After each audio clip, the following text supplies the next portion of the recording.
Yeah, next session is from Pune chapter, Juhi Kodwa, who is a principal Agilist development transformation from Cognizant. She'll be speaking on learning agility under nature's mentorship. So Juhi Kodwa is a principal Agilist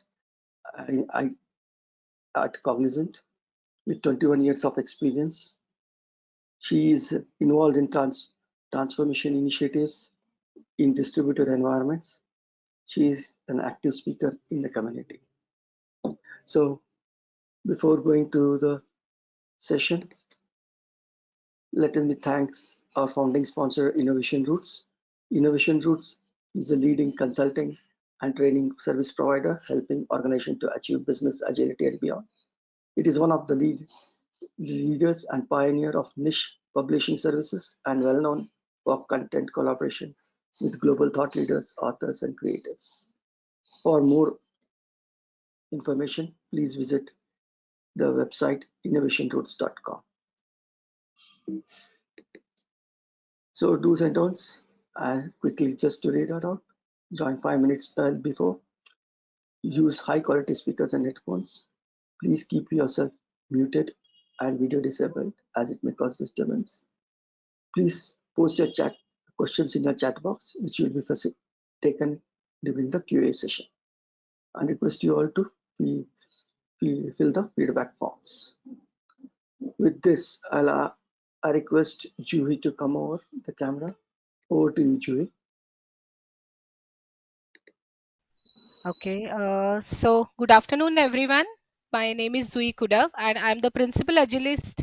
And of course, considering the talk of the talk of today, also like to introduce myself. I'm also a very avid nature surfer. I belong to Cognizant Technology Solutions and have been involved in a lot of transformation initiatives across multiple customers, both on agile and way of working, DevOps, and also have been integral part of the enterprise engineering agile community, and I head the talent block in Pune.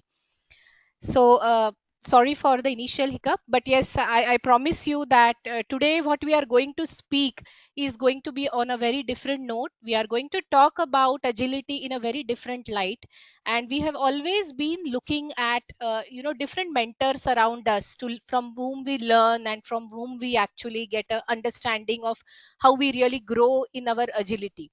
But my thought here is, which I'm going to present, is why not look at nature as a mentor.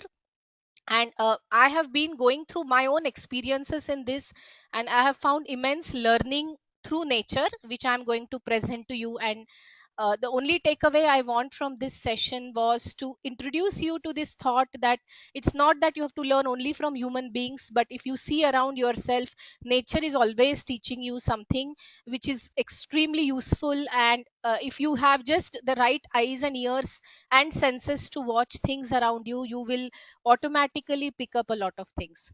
So I'm hoping that just wanted to start with a small icebreaker.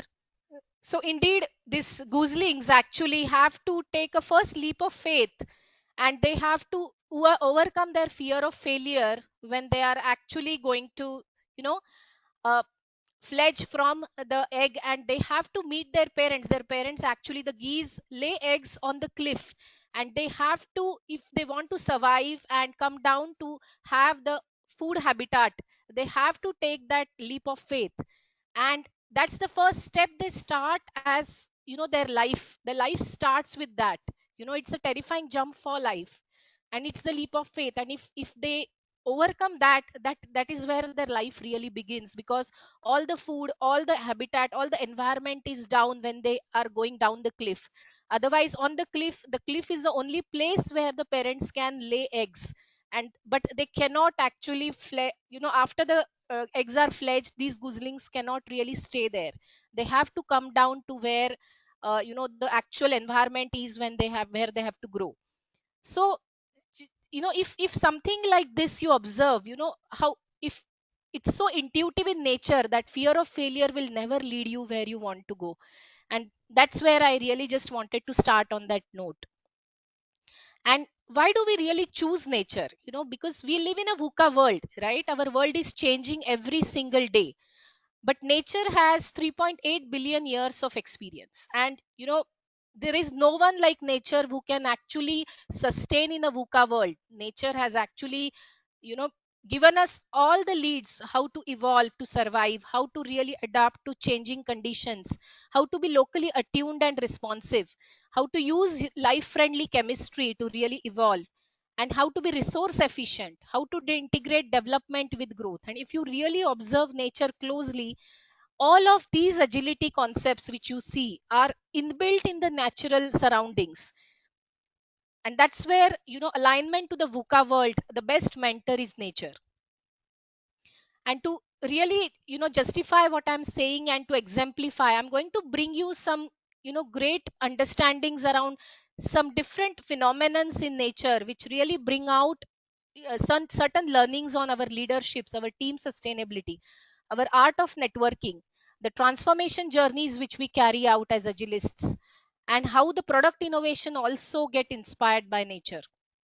So we are going to look at all these components one by one, and hope you are with me. Can you just put in the chat window if you are here with me till now?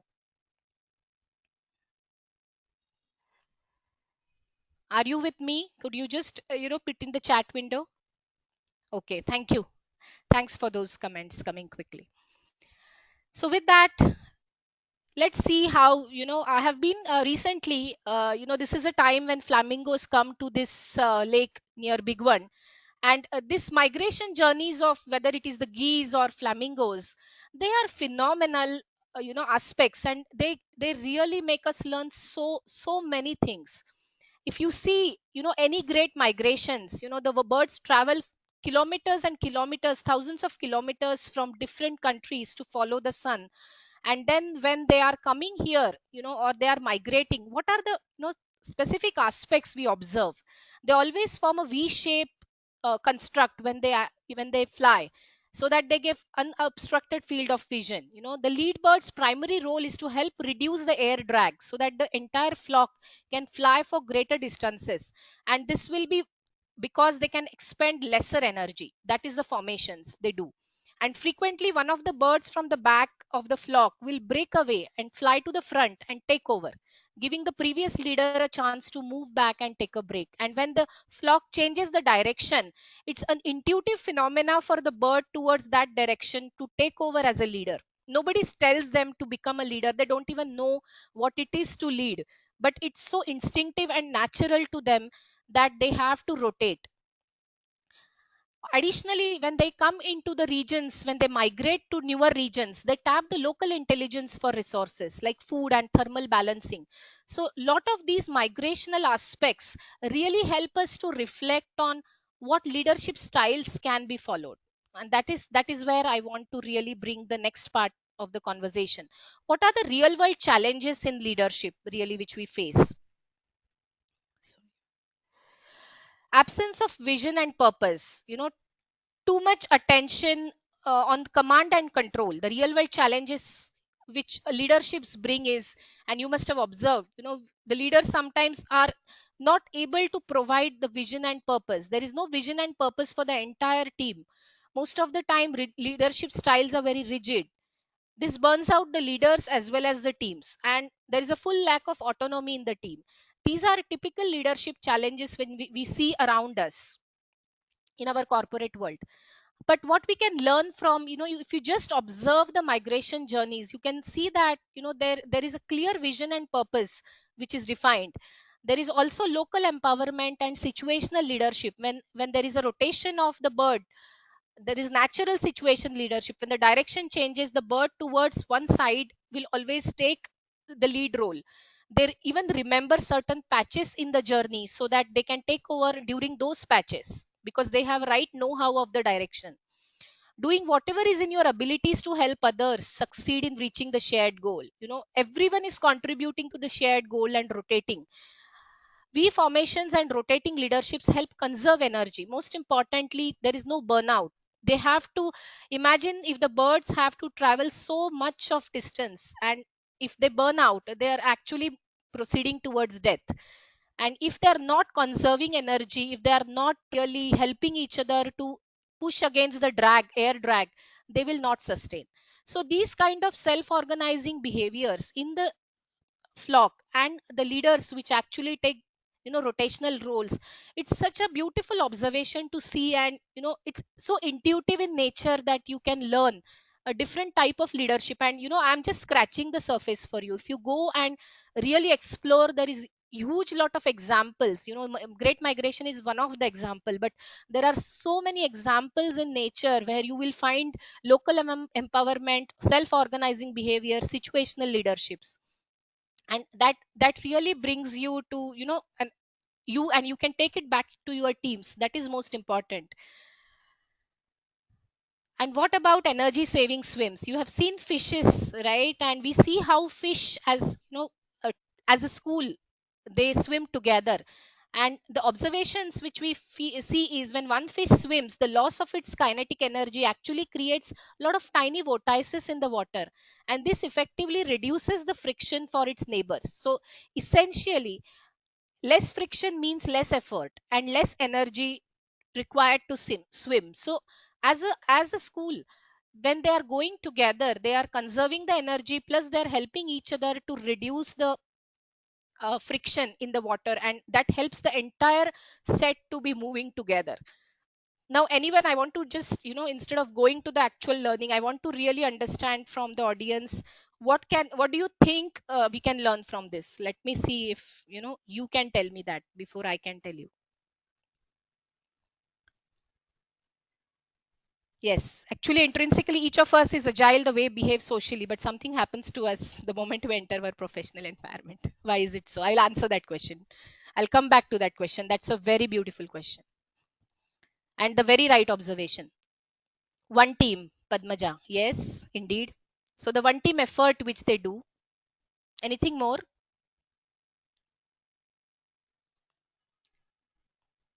Keep the comments going.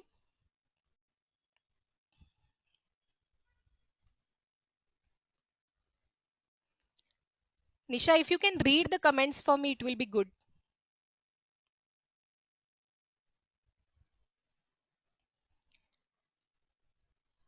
So real world challenges, what are the real world challenges which we see mostly, which are the lack of team alignment, the competition over collaboration, which is a very classic example in professional world, in corporate world, and it's the biggest impediment to the way of working in agile. Team burnouts, resource drains, and all of that, if you see, if you just observe the way the natural inclination of this school of fish is really happening, they are naturally aligned. The alignment is so very coming to them. It helps them to increase their productivity, and if you see, the collaboration effort leads to a faster time to market. And in this case, time to market is nothing but the journey which they need to do, the distance which they need to really traverse. Resource conservation helps team sustenance, because if you are swimming as a fish alone, or if you are as a team, a member of a team just trying to struggle with an impediment alone, you may not be able to get to it. But when you are going together, you are conserving each other, helping each other to really sustain the entire team effort. And most importantly, helping others to be successful also creates your own success. So you don't need to actually do anything. You have to just help others to move ahead, and you will move ahead. That is what the phenomenally this particular aspect teaches us. And again, as I said, this is just one example. There could be so many examples where you can actually bring this to life if you really observe around you. Hope I'm making sense. I just wanted to take the pulse. Efforts are aligned with everyone. Team efforts, one team goal. Thank you for bringing that. And I'm seeing one more comment which says natural protection against enemy. Very good, Padmaja. Indeed, because they when they are actually only singly swimming, they can be, the predators can easily spot them and they don't get intimidated. But if they are completely moving together as an entire group, it can be very intimidating to approach a group and break it. Fantastic. So I really appreciate your comments, all of you. So moving towards the next part, the next example, which where we talk about networking skills. you know how many of you actually observed ants when they move around?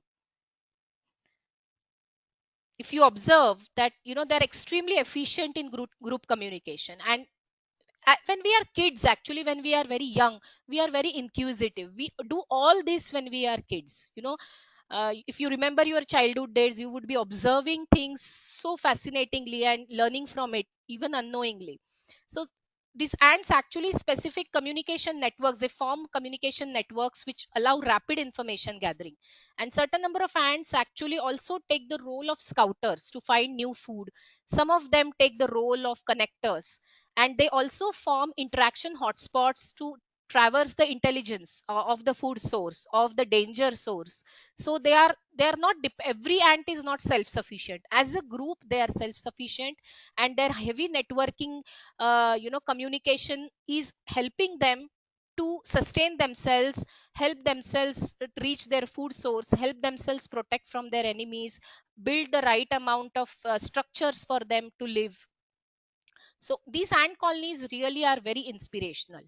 And what are the real world challenges really which we see, and what are the learnings we get from this? Most of the time, within organizations you will see silos or duplication of roles and responsibilities. There are a lot of networking challenges when the construct is very hierarchical. You do not have communities, you do not have the construct where a web based construct where you can reach out to multiple stakeholders. You have to go through organizational silos, organizational hierarchies to really reach out to someone. Now, if you actually see, the ant colonies are following a community model of operation. They reduce the cycle time due to the optimized flow. There is an immense, if all of you know how the flow metrics works, the reduction in cycle time when the communication or the data flow is not impeded due to any obstruction is extremely high. So the cycle time is reduced, the flow is optimized. And most importantly, also based on the talent, your strengths, to avoid repeating of efforts, repeating of roles is avoided, and you can actually tap into the right role with the right talent. And art of networking is very in a complex environment is most importantly learned, because the environment in which ants operate is extremely volatile. You don't know when the enemy is going to come. They're so tiny, they can get killed anytime. But the flow of intelligence of data is so high. Working with the circle of influence, with the rather, there is no specific governance to them. If within organizations we have so much governance, now these are completely self organized community models, working with the circle of influence on each other rather than the circle of control. So if you really observe from nature, these small things, there is so much to learn. How they behave, how they actually operate, and take back these learnings to your team. And of course, I am a very butterfly chasing is one of my passion. And I have been recently last year gone into this southern birdwing, which is an endemic butterfly to the state of Maharashtra. Actually, it is I have seen the entire journey of transformation and shooted this is just a small piece for you.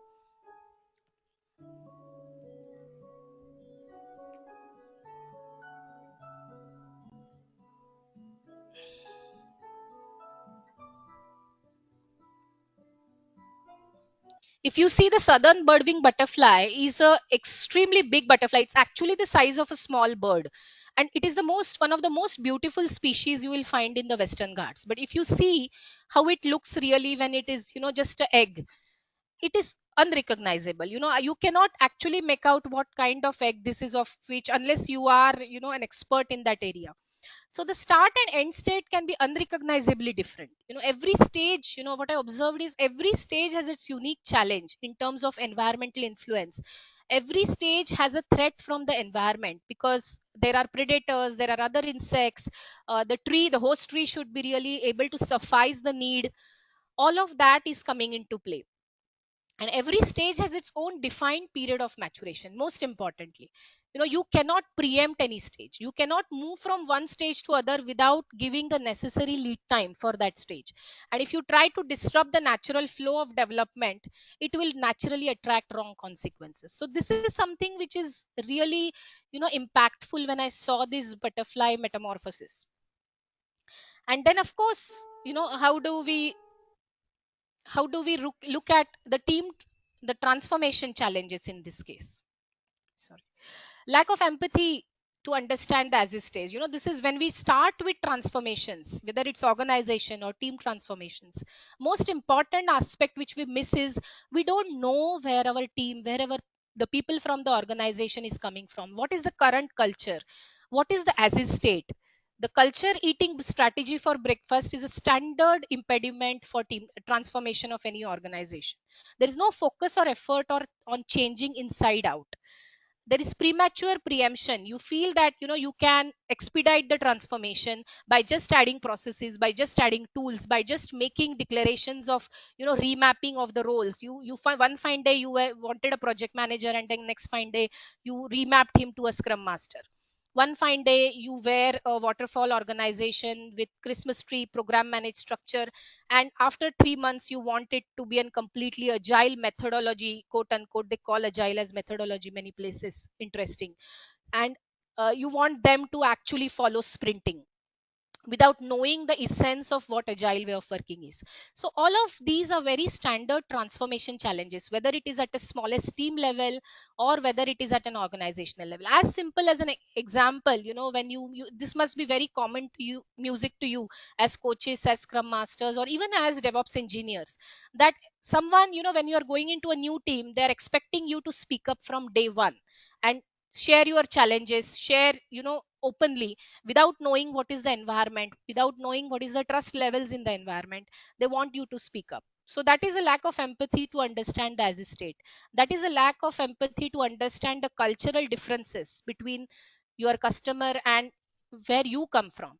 So if you see, it always starts small, and this is actually, we also use this a lot in our coaching paradigm. It's always starts small and incremental. Don't push your teams to speak up. Don't push your people to transform in one day. You need to consider the cultural environment.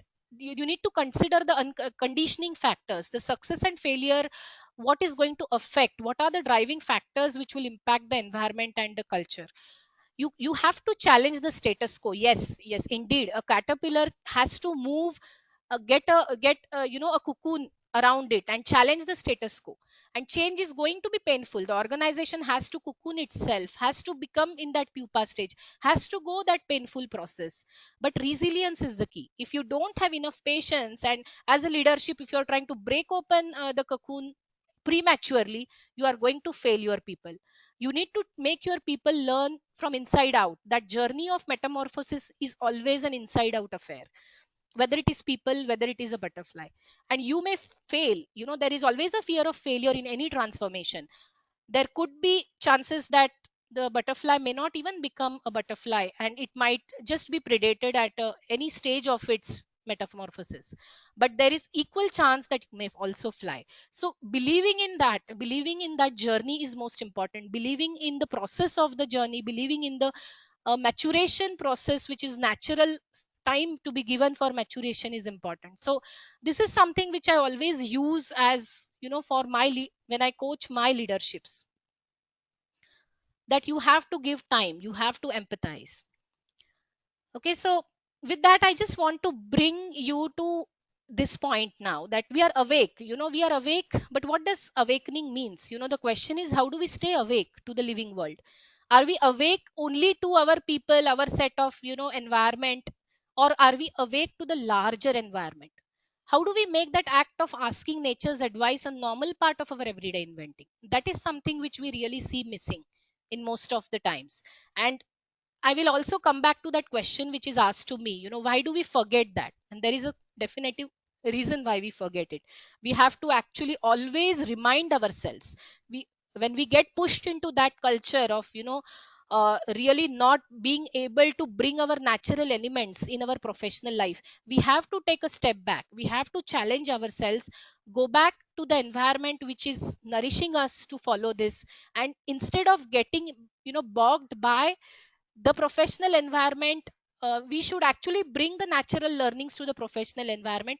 I'm not saying this is a very easy process. It's, you have to challenge many people, you have to break thinking processes, but it's worth it. Okay, so Yanin Benius actually said these words. Any of you know who is Yanin Benius? Just get a feel, if you can type in the chat window.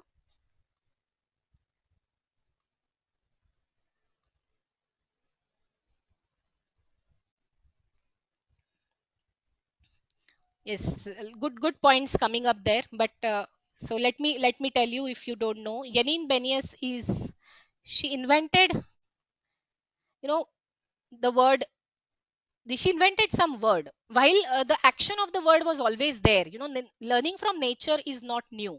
If you find references even from our Puranas and Vedas and the cultural books, you will find that there is an immense learning which has been applied to food habits, to even warfare techniques. I have seen how the pangolin bird's actual wing structure is used as in the warfare strategy in the olden times, and it is actually mentioned in our Puranas. So definitely there is a lot of things which have been happening, but we are not aware to it, we have not been awakened to it. So examination of nature in order to create these model systems processes which imitate life and solve human problems. So she just actually made it, while it was always present in our way of working, maybe the Western world just made it more articulate. And that's the good word, they just gave a word for it, and which is about, and a definition to it. So any just looking at the definition, anything you which clicks you on the word, you can unmute and also tell if it is possible, or put in the chat. Fantastic, Prashant, you know the word, it's biomimicry, and I really appreciate for that. So indeed it is biomimicry. So biomimicry is nothing but you are observing the nature, and your entire process of product designing and thinking is inspired by nature. With that, I just want to, have a small quiz here. How many of you know what is this image about? Any idea what this image is about? It's very famous, famous example of biomimicry. Sorry, just trying to see the chat. Anything on what's the image about?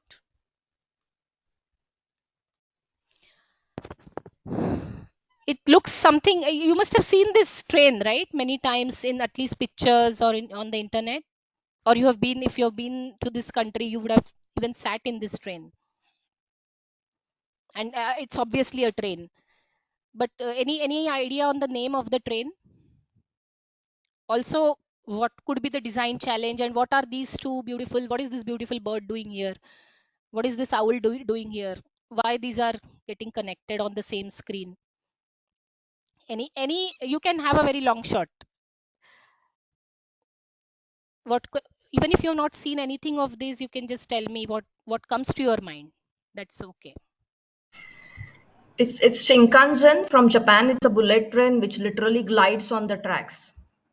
Fantastic, Padmaja, thanks. Yes, indeed, and it's like the beak of the kingfisher is used as a reference for the Shinkansen bullet train. Fantastic, Prashant. So indeed, Shinkansen is actually inspired. There were two design challenges in Shinkansen. One was it has to actually move, the more sound it makes when the air hits the current collectors, the pantographs, there is a lot of sound which happens, and you have to actually, uh, really, when you are in a crowded environment or in a city space, they have sound considerations that the train can only make so much sonic sound. And to stabilize, when it actually the friction happens with the pantographs, they have to uh, tone down that sound, and for that they actually took inspiration from the serrations, which are available at the, inside the owl feathers. And the velvety feathers actually help to, push down or reduce the sound effect, and the sound reducing, and this is also applicable in the case of owl. This is a natural design which the owl has, so that at night when it is acting on its predators, the predator does not get a hint that the owl is coming towards it, because in night the other sounds are not there. So similarly, this design challenge was solved by adding the right buffers in terms of sound absorption in the train. And naturally, the one which is about the sonic boom reduction, which is inspired by the kingfisher's beak, the way the trains, the front part of the train is designed, is actually when the train leaves a tunnel, the air being compressed by the train creates a lot of sonic boom. And to reduce the sonic boom, the inspiration is taken from the kingfisher's beak, because when a kingfisher is approaching a fish in a water body, it cannot actually create so much air sound in the air, otherwise the fish will get indicated. So the beak is such that it can actually, without making any noise, it can hit the water very silently. So the same concept is applied for Shinkansen. And interestingly, Shinkansen's head, the product design head was an ornithologist expert, and he was actually, birding was his hobby. And when his design team brought these challenges, what struck him that they can definitely adopt these, natural design patterns from birds.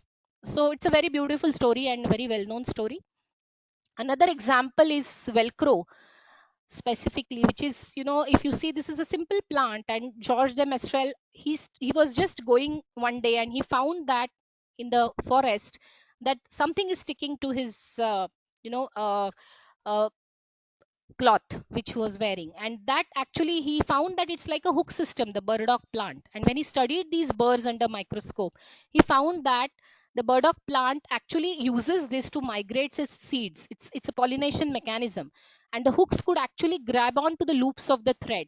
And from there, the ideation of hook and loop fastener came into place. Now, as I said, product designing and innovation, these are very famous examples, but there are innumerable examples of biomimicry, not only in the modern world, but also in our, you know ancient scriptures. If you go back to, and not only within one of the religion or one of the community, it spans across entire set of communities and religions. Our ancestors have been learning a lot from nature, and somehow our generation has forgotten about it. And it is our, it is our endure. We are in a very good position as coaches, as transformation leads, to really, break through this. We are sitting on the cusp between the professional and corporate world and the natural world. And if we are not going to be the change agents or the catalyst in this area, no one can. Because we are more near as agilist on the way of working, the most humanistic way of working. And when we call it most humanistic way of working, humans have been learning from nature from the times known. And hence this is one of our biggest, also one of our biggest, I would say, duties as agilist, to, incorporate these thoughts in our leaders, in our teams, bring them more closer to the most human ways of working. And that's where the changes and transformations, great transformations are going to start. So with that, I will say thanks to you. I have to give you acknowledgements, of course. I'm actually, some of these learnings are directly my reflections. Biomimicry.org, medium.com, and a lot of photos from internet, and also I have clicked some videos and photos. And last but not the least, I would like to thank Dr. Satish Pandey of Ella Foundation. He's actually, doing extremely good job. He is a great ornithologist and radiologist himself, a doctor. And I have been doing my ornithology with the Ella Foundation, and have been immensely, learning immense, and I'm trying to bring it back. And also make sure that we look towards conservation. We look towards, while we say nature is our mentor, we also look at more efforts in conserving nature, because that is our duty as a human being, most importantly. And when we are only bringing back all these learnings to our profession and making that awakening within our teams and leaders, these, changes are going to happen, and people are going to get, at least awaken to this thought around them. And I'm really looking forward to all of you guys to start that small thing in your capacity. Thank you. And I would like to take questions.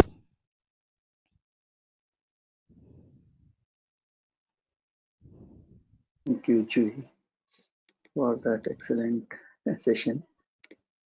I think you can just come on the screen now if it is on the bandwidth Yeah, allows I'm you. not sharing. Yes. Now I'm not sharing. Yeah, So it's good yeah. idea to be on this. Meanwhile, yeah.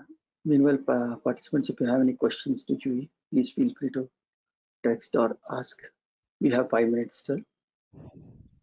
So, as participants are thinking over the questions, let me one question was popping when we are talking about the nature. There is so much things to learn from the nature, but yes, humans stand a bit different, uh, having extra brains to think over it, right? So now, in this particular situation, when we think of ourselves, as we see, more the experience, it's more the challenge to unlearn, right? And also to enable leadership as a thought in the team members or the in that with the employees. What steps you can think we can take, and what from which part of the nature we can learn that to enable people to think, be a leader? What do you think? Can you connect it? Very, very good question. And indeed, unconditioning is an important aspect, right? So when we are going to evolve, we are going to, the evolution itself, the first step of evolution is unconditioning ourselves, unlearning something which has been conditioned on our mind. And most importantly, if you see, nature is based on instincts rather than, intelligence. And the instinct to really evolve so as to be able to survive, what we do is, the simplest thing, if you see in the case of pandemic, there was a lot of unlearning which we went through because it was enforced on us. We never really wanted to do it. The unlearning that, it's not only that you can do certain things face to face, you can do lot of collaboration virtually. So this is the biggest unlearning of our times, and we are doing it in every forum. So this is because we were pushed to it. So if you see, in all context, in the nature also, most of the time there is, an immense requirement that it becomes a survival tool. And for us, unless in fact the transformation comes in when we actually only we will transform when we will come to know that it is a survival requirement. Unlearning is a survival requirement. We are not getting this, whether, for example, I always tell this to the senior leaders: you are not understanding the importance that, you will be actually obsolete if you are going to have this old school of leadership styles. Because unlearning your old patterns is important for your survival. Unless it comes to my survival, I am not going to unlearn. And if this thought is not going or coming to us, we are not going to, unlearn. So unlearning is a basic step. And what we learn from nature is, unless we know that it is for our survival, we don't unlearn. So it is for us to observe that when are we going to become extinct if we don't unlearn, and that is our trigger point to answer this question. Thank you, Juhi. And meanwhile, as I can see the chat, there are a lot of appreciation for the session. Where RC sir says great session, Juhi. Padmaja says good session, Juhi. Thanks. And Prashant Gulwadi also says the same. Thank you for an interesting session with insights for experience. And Manish says, yeah, save life and conserve surrounding everyone, nature to live a peaceful human life. Yeah, and that's, I think the message has been passed to the audience, Yeah. and it was really engaging. And yeah, your presentation was really attractive. And videos which you had shown were really connected with the audience. Thank you. Thanks a lot for bringing such an insightful session. With this, we come to end of the first session of the day, and now we will be breaking for lunch. So, and after the lunch, we have 3 more sessions to go, which will start at 3 o'clock, and we'll be starting with the Ahmadabad chapter, where we'll be having a panel discussion: Is your product market fit? Post that, we have an interesting story shared by uh, Hyderabad chapter. Sri Madhuri is going to talk about script your success story. And then we will be taking about AI analytics powering the future business from Bhubaneswar chapter. So quite interesting session lined up. We look forward to you to join at 3 o'clock. And on behalf of community, I thanks Juhi and all the other speakers who had spoken in the morning for sharing insightful thoughts.